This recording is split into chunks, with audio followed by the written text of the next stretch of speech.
देखिए, आप सभी देखे होंगे कि जब हम लोग विधेयक जब यहाँ पर पास किए तो तुरंत बोले कि जैसे ही आएगा हम दस्तखत करेंगे, लेकिन वहाँ पर जब गया हमारे नेताओं सीनियर नेताओं के द्वारा जब राज्यपाल के पास गया तो वहाँ पता नहीं कहाँ से फ़ोन आया और वो दस्तखत 1 मिनट में करने वाली थी उस समय के राज्यपाल महोदया।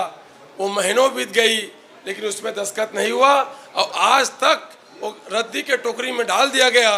तो ये सबसे बड़े यहाँ का हक अधिकार की बात थी। अगर वो वहाँ पर आरक्षण पास हो गया होता तो आज यहाँ पर पिछड़ा वर्ग को, यहाँ पर जो अंतिम छोर के व्यक्ति हैं वो सबको लाभ मिलता। लेकिन पुनः फिर कहूँगा, भारतीय जनता पार्टी की सरकारें गरीब विरोधी हैं, आरक्षण विरोधी हैं, महापुरुष के विचार में नहीं चलते। सिर्फ इन लोग जो है अपना स्वयं कानून बना करके अपने लोग कैसे में हित हो ऐसा कानून में लोग लागू करते हैं, उसी के आधार पर लोग देश प्रदेश को चलाते हैं। देखिए, किसान तो हमारी बात को सुने हैं, तभी तो हम जो है 35 सीट जीते हैं। अगर वोट परसेंट देखेंगे तो हमारा वोट परसेंट नहीं घटा है। इसलिए इन लोग भारतीय जनता पार्टी दुनिया भर के गुमराह किए। हो सकता है कुछ परसेंट हमारे से आगे बढ़ गया, लेकिन हमारे वोट परसेंट घटा नहीं है। हमारी वो बात कांग्रेस की विचार को, चाहे किसान हो, गरीब हो, युवा हो, महिला हो, सभी जाति के लोग सुने हैं, समझे हैं।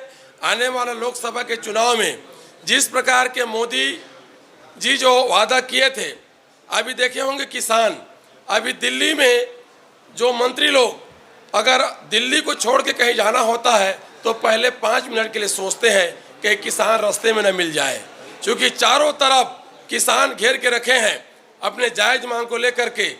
वो किसान जो धरती के सीना चीर करके अन्न उपजाते हैं और उसी अन्न को इस गांव के गरीब खाते हैं, उसी अन्न को नरेंद्र मोदी जी खाते हैं। उस किसान अभी परेशान है। तो किसान हर जगह केंद्र की नीति से दुखी है और अभी इस प्रदेश की नीति से भी किसान दुखी है। तो हमारी बात किसान सुनेंगे और कांग्रेस की विचारधारा में इस सब किसान चल करके जरूर कांग्रेस पार्टी को आगे बढ़ाने के लिए और सत्ता में आने के लिए प्रदेश में हमें सहयोग करेंगे। जी, मैं अभी माननीय अध्यक्ष के महोदय जी के माध्यम से मैं सदन को, माननीय मंत्री जी को और जो वरिष्ठ अधिकारी हैं उनको मैं रखा हूँ। आप लोग भी जानते हैं इस बातों को।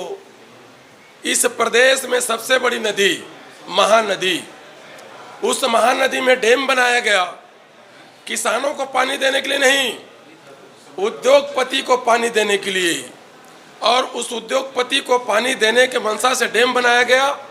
आज पानी उद्योग को जा रही है, लेकिन उस डैम पे लाखों हजारों जो गरीब किसान है उसका जमीन डूब गया, उसका मुआवजा अभी भी पेंडिंग है।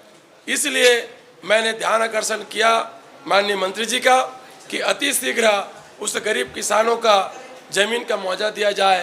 ये बात माननीय मंत्री जी को निवेदन किया हूँ माननीय अध्यक्ष जी के माध्यम से।